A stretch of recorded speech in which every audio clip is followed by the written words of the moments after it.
KBC ऐसा मंच है कि हम लोग को एंटरटेन करता है, तो उससे हम लोग का माइंड फ्रेश रहता है और नॉलेज भी मिल जाता है। तो बच्चों को तो स्पेशली यहाँ के बच्चों को मैं बोलूँगी कि केबीसी देखें। देश के महान हस्ती श्री अमिताभ बच्चन जी से आप मिलकर आए, तो सबसे पहले आपको कैसा लगा उनसे मिलकर? वो अभी इस सदी के महानायक है, जो मतलब बॉलीवुड के भगवान बोलेंगे तो वही है।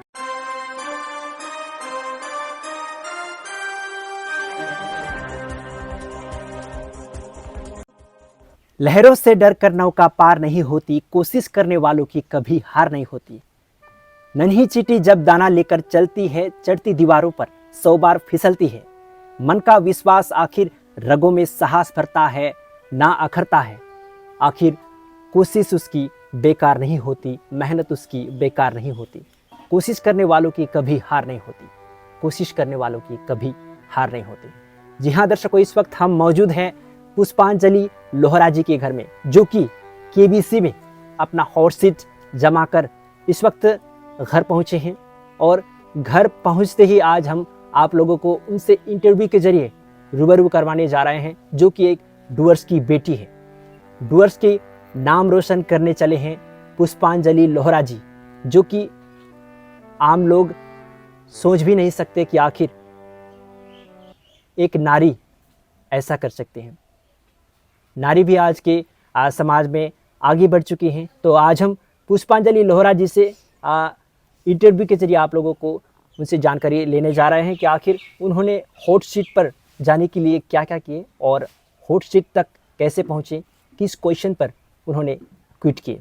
सर्वप्रथम नमस्कार पुष्पांजलि लोहरा जी आपको। नमस्कार। खबर सोच जागरूक वर्ष के दर्शकों को आज आप क्या जानकारी देना चाहेंगे? आप जब तैयारी कर रहे थे केबीसी को लेकर, दुनिया के हर लोग देखते हैं लगभग केबीसी को, और देश के महान हस्ती श्री अमिताभ बच्चन जी से आप मिलकर आए, तो सबसे पहले आपको कैसा लगा उनसे मिलकर?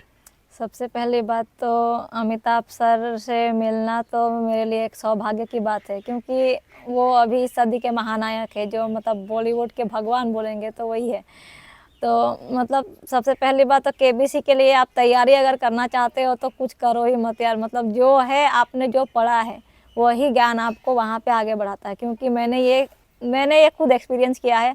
इस बार मतलब मुझे जब कॉल आया तो मुझे तो विश्वास ही नहीं हुआ, क्योंकि मैं घर का काम करती रहती हूँ तो कर रही थी, और मेरा आदत है मोबाइल में गाना सुनना, क्योंकि मुझे गाना गुनगुनाना भी पसंद है, गाना गाना भी पसंद है, मैं सुनती रहती थी। अचानक 8 तारीख मुझे कॉल आता है और बोल रहे हैं क्रू मेंबर से कि आपका सिलेक्शन हो गया है वाइल्ड कार्ड एंट्री में, और आपको आना है कल मुंबई, और परसों से आपका मतलब शूट है। तो आप सोच के समझ सकते हो कि क्या लगा होगा वहाँ पे, क्या सोच के जाओगे वहाँ पे, क्या एक टारगेट रखोगे कि आप क्या अचीव कर सकते हो वहाँ पे, क्योंकि आपके पास टाइम ही नहीं है। तो और वहाँ पे मतलब हमारा कॉस्ट्यूम वगैरह का वो अलग होता है। तो मतलब हम लोगों ने तैयारी भी कुछ की नहीं, जो था मेरा पहला का कॉस्ट्यूम वही लेके चले गए। और उसके बाद जब मुंबई पहुँचे तो दूसरे दिन से मेरा मतलब शूट स्टार्ट हुआ। और जैसे ही आगे के खिलाड़ी मेरे साथ जो थे, मेरे कंपेनियन, मतलब मेरे आगे के कंटेस्टेंट, वो खेलते गए, तो मुझे तो सबसे पहली बात मतलब पहले तो साहस लगा।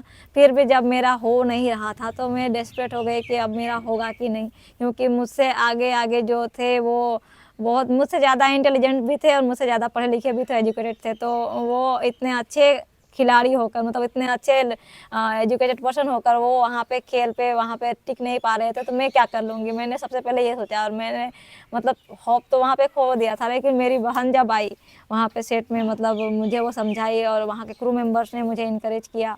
और मैंने भी सोचा कि जब अमिताभ सर को देखा, जब मेरा मतलब मैंने सोचा कि नहीं, मुझे तो यहाँ पे इस बार आना है, क्योंकि इस बार मुझे मतलब केबीसी ऐसा शो है जिसमें आपको एक बार ही चांस मिलता है, फर्स्ट एंड लास्ट।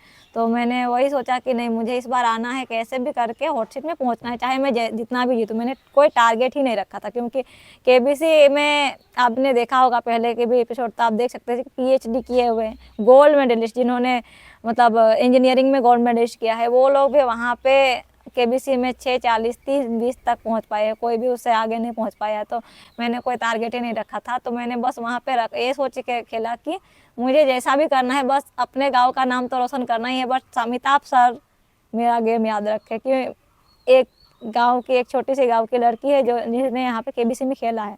तो मैंने जब मतलब हॉट सीट में मेरा हुआ तो वहाँ पे हम लोग को 2 दिन टाइम मिला था। जैसे कि पहला मैंने बोला फ्राइडे को मेरा एपिसोड शूट हुआ था, मतलब 10 तारीख को मेरा एपिसोड शूट हुआ था, तो उस दिन का हमारा हो गया। उसके बाद 11-12 मेरा टाइम मिला थोड़ा सा पढ़ने का, क्या मतलब होटल में थे तो कुछ देर मैंने पढ़ाई की, करंट अफेयर्स वगैरह पढ़ा और यही हमारे वेस्ट बंगाल के बारे में थोड़ा मोड़ा पढ़ाई किया, लेकिन उसमें से तो कुछ आया ही नहीं। तो वो पढ़ाई मेरी बेकार ही गई। मतलब बेकार क्या बोलूं, मेरा नॉलेज गेन करना मेरा आदत है, क्योंकि मैं घर में भी रहती हूँ तो बच्चों को पढ़ाती हूँ, तो बच्चे कभी पूछ लेते हैं ना। अच्छा। तो अब मैं एज ए ट्यूटर, अब मैं उनको जवाब नहीं दूंगी तो फिर मैं वहाँ पे एम्बेरस फील करने लगूँ कि बच्चों का जो जिज्ञासा है उसको, मतलब उनका क्यूरियोसिटी है जो, उसको मुझे शांत करना तो मेरा ड्यूटी है। तो इसलिए मैं पढ़ती रहती हूँ। जैसे मुझे क्लैट के लिए मैं प्रिपरेशन कर रही हूँ, तो उसके लिए मुझे करंट अफेयर्स वगैरह देखना पड़ता है, तो मैं डेली देख लेती हूँ वो वगैरह। और न्यूज़ वगैरह नहीं देख पाती हूँ क्योंकि उतना टाइम नहीं रहता है, तो मैं मोबाइल में ही चेक करती हूँ। मेरा टेलीग्राम में है तो उसमें से मेरा PDF आ जाता है, तो उसमें से मैं पढ़ लेती हूँ। तो वहाँ पे जब गई हॉट सीट पे, मतलब फिर मेरा तो जो मंडे को सबसे लास्ट में मेरा सिलेक्शन हुआ। उसके बाद मैं हॉट सीट पे पहुँची तो मेरा 10वां पहला पड़ाव पार हुआ। तो मुझे थोड़ा कॉन्फिडेंट लगा कि नहीं मैं भी कर सकती हूँ वहाँ पे, कि मैंने अगर पहला पड़ाव बिना हेल्पलाइन के पार कर लिया, लाइफलाइन वहाँ पे जितना था मैंने यूज़ नहीं किया वहाँ पे, तो मैं कर सकती हूँ, कोशिश करूँगी बोल के। और दूसरे दिन तो मुझे नींद ही नहीं आई, क्योंकि अब कल मेरा शूट है, अब मुझे टाइम मिला है बस 1 रात का, तो नींद ही नहीं। जैसा तैसा करके मैं सोई उठी। सुबह 6 हम लोग वहाँ पे 6 बजे हम लोग को, मतलब 5:30 बजे उठना है, वेकअप कॉल आ जाता है। उसके बाद हम लोग का मतलब जो शूट के लिए जो गाड़ी आता है बस, वो 7:30 बजे तक आ जाता है। तो हम लोग को उसके बीच में खाना वाना नाश्ता वगैरह जो करना है वो करना पड़ता है। तो मैं उस दिन 3:30 बजे या तो 3:45 बजे उठ गई थी और पढ़ाई की थोड़ी सी। उसके बाद 6 बजे नहा धो और नाश्ता वगैरह करके शूट में गई। शूट में हम लोग का कॉस्ट्यूम वगैरह हुआ, मेकअप हुआ। उसके बाद जब वहाँ पे हम लोग का मॉक हुआ, तो मेरा तो मॉक नहीं लिया गया उस समय, और कुछ देर आराम करने के बाद उस दिन फिर शो थोड़ा लेट चला। तो सर जब आए तो मतलब पहले तो बहुत डर लग रहा था कि मेरा क्या होगा, क्योंकि कितने लोग थे, 20,000 30,000 में ही लाइफलाइन ले रहे हैं और इतना टफ क्वेश्चन आ रहा है, और मुझे भी लग रहा था मेरा क्या होगा वहाँ पे। लेकिन जैसे कि हम लोग को बैक स्टेज में रखा गया और सर उधर से आए दौड़ते हुए, और मेरा भी एक शूट था मतलब वहाँ पे, तो सर को आते हुए देख, मतलब कुछ देर मुझे वहाँ पे बैठना पड़ा। तो मैंने वहाँ पे देखा वॉल में जो फोटो लगाते हैं, जो अच्छे अच्छा। खिलाड़ी खेलते हैं उसका वॉल में फोटो लगाया अच्छा। था। तो मैंने भी सोचा अरे यार मौका मिला है, आखिरी पहला और आखिरी मौका है, क्योंकि हॉट सीट में एक ही बार मौका मिलता है किसी को भी। तो मुझे यहाँ पे अगर आ चुकी हूँ तो मुझे अपना बेस्ट देना है, और कम से कम ये वॉल में तो मेरा फोटो होना चाहिए। तो मैंने ये सोच के, ये ठान के वहाँ पे गई। उसके बाद आपने तो देखा होगा वहाँ पे शो जो हुआ, और वहाँ पे जैसे सर को देखा, मतलब सर इतने काइंड और इतने जेनरस है कि हमको लगता है कि वो मतलब बहुत बड़े महानायक है, जो मतलब थोड़े एटीट्यूड होगा, मतलब अच्छा। इतने बड़े सेलिब्रिटी है, लेकिन वैसा कुछ भी नहीं है। वो लोगों का इतना हेल्प करते हैं लोगों को, मतलब हाँ क्वेश्चन में तो वो आंसर नहीं बतलाएंगे, लेकिन उनको समय देते हैं कि वो सोच सके, और अच्छा। सबको मौका देते हैं कि वो टाइम लेके सोच सके, और क्वेश्चन भी इतने अच्छे से पढ़ते हैं, और इनकरेज भी बहुत अच्छे से करते हैं। तो वो मुझे भी मिला। और मतलब और मेरे जो मतलब वीडियो कॉलर फ्रेंड, अच्छा। उनको भी मैं धन्यवाद देना चाहती हूँ, क्योंकि उन्होंने मेरे लिए, उनको था मतलब वो तीनों जो मैंने दिया था, एक ज्योति सोनतिर की अच्छा। जो मेरी दीदी है और कजन सिस्टर है, और एक जो है सौरभ अच्छा। गौर जो मेरे फ्रेंड है, और एक जो है जाफिर हुसैन जी अच्छा। जो मेरे मेंटर भी बोल सकती हूँ और हमारे पड़ोसी भी हैं। तो उन्होंने इतना समय दिया, वो खुद एक जॉब करते हैं गवर्नमेंट जॉब, और उनका पहली बार टाइम नहीं मिलता है उनको, लेकिन मेरे लिए उन्होंने स्पेशली टाइम निकाला, वो भी 2 दिन। और उनको जब वीडियो कॉल रखा गया तो उनको 1 दिन के लिए तो पूरा जॉब ही उनको अच्छा। ऑफ ड्यूटी रहना पड़ा, और वहाँ पे कितने घंटे इंतज़ार करने पड़े।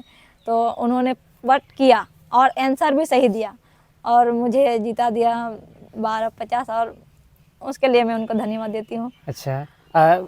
पुष्पांजलि जी, ये तो सब लोगों ने आप लोगों को आपको जाना कि आप केबीसी में इस लेवल तक पहुँचे, लेकिन लोग ये भी जानना चाहते हैं कि उस केबीसी में कैसे भाग लेते हैं।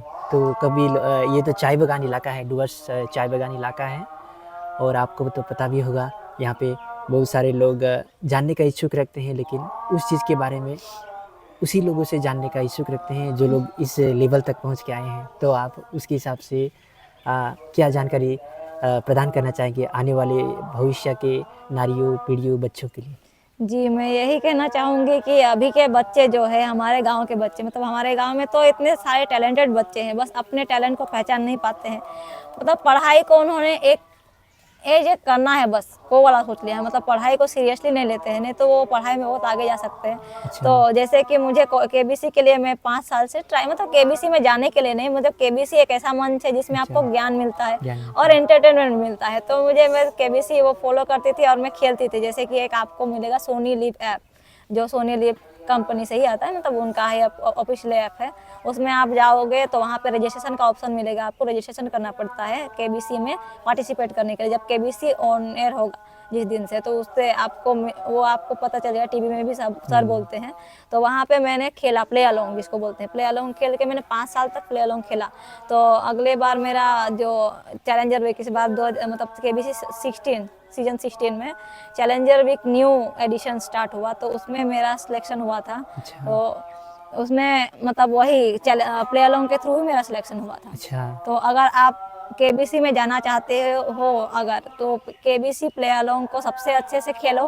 अच्छा। क्वेश्चंस का जवाब सही दो, जितना हो सके करेक्ट जवाब दो। और नहीं हो पा रहा है तो ट्राई करो। अगर आपकी किस्मत अच्छी हुई तो आपको कॉल आ सकता है, लेकिन ट्राई करते रहना चाहिए। और एक भी एपिसोड मिस मत करो, क्योंकि अब मैंने पहले, जैसे मैंने बोला 5 साल से खेल रही हूँ, तो मैंने 4 साल तक, लेकिन मैंने बीच बीच में मेरा कभी मोबाइल ख़राब हो जाता, कभी अच्छा। मतलब ऐसा हो जाता मैं कहीं और चली रहती थी, तो मैंने एपिसोड मिस कर दिया था। तो अच्छा। मेरा इसलिए कॉल नहीं आया। मतलब एक बार मैंने फैमिली वीक के लिए रजिस्ट्रेशन किया था, वहाँ पे मुझे कॉल आया था, लेकिन मैंने ऑनलाइन ऑडिशन था मेरा, तो ऑनलाइन ऑडिशन दिया। उसमें 20 क्वेश्चन से, तो मैंने 18 एबव करेक्ट थे मेरे, 3 रॉन्ग थे, तो उसमें मेरा सिलेक्शन नहीं हुआ। तो मैंने हार नहीं माना और प्ले अलोंग खेलती रही, जो होगा देखा जाएगा बोल के। तो प्ले अलोंग के थ्रू आपको अगर आपका मतलब रैंक का कोई मतलब नहीं है, वहाँ पे खेलो, वहाँ पे अपडेटेड रहो, क्योंकि सोनी चैनल में आपको वहाँ पे मतलब वो लोग भी चाहेंगे ना आप उनको जाने, उनको देखें। और सबसे पहली बात है, आपको केबीसी पहुँचो या ना पहुँचो, आपको नॉलेज बहुत ज़्यादा मिलेगा। तो प्लीज़ यार केबीसी को फॉलो करो, क्योंकि अभी हमारे गांव के ही नहीं, पूरे भारतवर्ष में अभी अगर हम लोग देखने जाए तो आप अलग अलग कंट्रीज में जाके देखो, जैसे जापान, चाइना, यूएसए, यहाँ के बच्चे इतने इंटेलिजेंट हैं। और हमारे यहाँ के बच्चे क्या करते हैं, मतलब डिग्री के पीछे भागते हैं, नॉलेज को नहीं ध्यान देते। किसी आप कई अदर स्टेट में भी जाके देख लो, या बड़े बड़े शहरों के बच्चे को भी देख लो आप, वो लोग डिग्री को ज़्यादा महत्व दे रहे हैं, ज्ञान को नहीं दे रहे हैं। जैसे कि अभी यहाँ के कोई बच्चे जो है, जो बीए कंप्लीट कर चुके हैं या एमए कंप्लीट कर चुके हैं, उनसे आप कोई भी क्वेश्चन कर लो, सिंपल सा क्वेश्चन का आंसर नहीं दे पा रहे हैं। यहाँ के छोटे बच्चे हैं जो गांव के स्कूल में पढ़ते हैं, यहाँ की एजुकेशन सिस्टम तो आप पूछो ही मत, बहुत ख़त्म हो चुकी है, क्योंकि यहाँ का एजुकेशन सिस्टम इतना ख़राब हो चुका है। और बच्चों को स्कूल में जो नॉलेज मिलता है, मतलब टीचर्स को मैं नहीं बोलूँगी, अब बच्चे भी शायद ध्यान नहीं देते होंगे, लेकिन बच्चों को थोड़ा ध्यान भी देना चाहिए, गार्जियंस को भी उनको सपोर्ट करना चाहिए, और थोड़ा टीचर्स को भी ध्यान देना चाहिए कि बच्चों को कैसे पढ़ाना है। क्योंकि बच्चे कभी कभी होते हैं, मूड नहीं होता उनका, तो उनके साथ खेलो और उनके पढ़ाने का तरीका थोड़ा चेंज करो, तो बच्चे अच्छे से पढ़ सकें। और केबीसी ऐसा मंच है कि हम लोग को एंटरटेन करता है, तो उससे हम लोग का माइंड फ्रेश रहता है और नॉलेज भी मिल जाता है। तो बच्चों को, तो स्पेशली यहाँ के बच्चों को मैं बोलूँगी कि केबीसी देखे और हो सके तो खेले भी। अच्छा। क्योंकि अभी आप जानते हैं केबीसी जूनियर जो है वो चलता है, तो बहुत सारे बच्चे वहाँ पे पार्टिसिपेट किए थे और उन्होंने जीता भी अच्छी धनराशि जीत के गए। तो अगर आप लोग भी, ऐसा भी हो सकता है कि नेक्स्ट ईयर आप लोग को मौका मिले, तो मैं अपने स्टूडेंट्स को भी बोलती हूँ कि आप लोग भी करो। और मैंने इस बार अप्लाई भी किया था, लेकिन बस एंड वक्त में, तो लास्ट डेट हम लोग को पता नहीं, तो लास्ट डेट में मुझे पता चला, तो मैंने उनके लिए रजिस्ट्रेशन किया था, तो उनका कॉल नहीं आया। लेकिन मैं ट्राई करती रहूँगी उनके लिए, जो बन पड़ेगा। और मैं चाहती हूँ कि हमारे गांगोटिया जो गोदाम लाइन है, सब स्पेशली गोदाम लाइन, यहाँ के बच्चे मतलब इतने ख़राब हो रहे हैं। एक तो लड़कियाँ अब देखिएगा तो इतनी टैलेंटेड है, कहीं कोई रनिंग में है, कोई ज़्यादातर स्पोर्ट्स में है, कोई पढ़ने में है, लेकिन मतलब आप जानते होंगे अभी का जो एज है उनका, टीन एज होते जाते हैं, तो कहीं ना कहीं वो लोग फिसल जाते हैं किसी गलत रास्ते में। तो एक मात्र यही एजुकेशन या तो स्पोर्ट्स, आप जो भी पसंद है, आपको स्पोर्ट्स पसंद है स्पोर्ट्स में जाओ, आपको डांस पसंद है डांस में जाओ, लेकिन एटलीस्ट अपना फोकस उस चीज़ में रखो जो आपको पसंद है और डिस्ट्रैक्ट मत हो।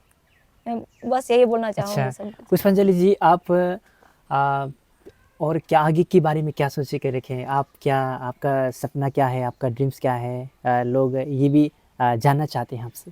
जी सर, सबसे पहली बात तो मेरा ड्रीम है मेरे मम्मी और मेरी माँ के मतलब मेरी बहन के लिए घर बनाना, क्योंकि हमारा घर आप देख ही रहे हैं मतलब उतना अच्छा कंडीशन नहीं है। तो मैं घर बनाना चाहूँगी एक अच्छा सा, मतलब ज़्यादा हाई लेवल का नहीं चाहूँगी, पर एक अच्छा सा घर बन जाए हमारा, ताकि ये रहने योग्य हो। और मेरी बहन जो है तो वो भी काम करती है, तो मैं उसको पढ़ाना चाहती हूँ और मैं खुद भी पढ़ना चाहती हूँ। जैसे कि मेरी बहन को खाना बनाने में ज़्यादा रुचि है, तो मैं अच्छा। चाहूँगी कि वो होटल मैनेजमेंट में जो फूड एंड बेवरेज का कोर्स करे, अगर चाहे तो वो जो भी कर सकती है, मैं उसके लिए इन्वेस्ट करना चाहूँगी। और मैं खुद जो मतलब मेरा बचपन से ही शौक था, सपना था देश के लिए कुछ करने का, क्योंकि सबसे पहली बात तो हमारा देश है तो हम हैं, क्योंकि देश के बिना तो हमारा कोई अस्तित्व ही नहीं बनता है। तो मैं देश के लिए कुछ करना चाहती थी। तो मेरा फिजिकली तो मैं उतनी स्ट्रांग नहीं, तो डिफेंस में मेरा हो नहीं पाया। तो मैंने जब भी एक लॉयर को देखा तो मुझे उनसे इंस्पायर, मतलब जैसे कि भीमराव अम्बेडकर जी, जब भी मैं उनको देखती हूँ तो वो मेरे इंस्पिरेशन है। सबसे पहली बात तो मैं एक लॉयर बनना चाहती हूँ। तो इस बार जो मुझे अमाउंट मिलेगा उससे मैं क्लैट का एग्जाम क्लियर करना चाहूँगी और आगे LLB NLU यूनिवर्सिटी, जैसे कि नेशनल लॉ यूनिवर्सिटी है जो, अगर जहाँ भी मौका मिला मेरे रैंक के हिसाब से, अगर अच्छा रैंक आया तो मैं उसमें एडमिशन लेके NLU मतलब वहाँ पे LLB BA LLB कंप्लीट करना चाहूँगी। एक अच्छा लॉयर बनना चाहूँगी और देश के लिए देश की सेवा करना चाहूँगी, लोगों को न्याय दिलवाना चाहूँगी बस। जी, बहुत बहुत धन्यवाद आपका पुष्पांजलि लोहरा जी, हमारे साथ बातचीत करने के लिए और खबर सोच जागरूक डर्स में बातचीत करने के लिए। और इस वक्त बता दें कि उनकी माँ जो है हमारे समक्ष खड़े हैं, पुष्पांजलि लोहरा जी के। और इस वक्त हम मौजूद है पुष्पांजलि लोहरा जी के घर में, जो कि एक डुअर्स की चाय बागान की बेटी है। और कुछ इस प्रकार के पुष्पांजलि लोहरा जी के जीवन चल रहा है। हाल फिलहाल पुष्पांजलि लोहरा जी कुछ इस प्रकार की सोच रहे हैं और कुछ इस प्रकार के करने वाले हैं। तो आप लोगों ने देखे और सुने तो कैसा लगा, इसको आप कमेंट बॉक्स पर अवश्य कमेंट करें। देखते रहिए खबर सोच जागरूक डुअर्स, मिलते रहेंगे नए नए खबरों के साथ। आप सब देख रहे थे वांगदिन लामा के साथ खबर सोच जागरूक डुअर्स।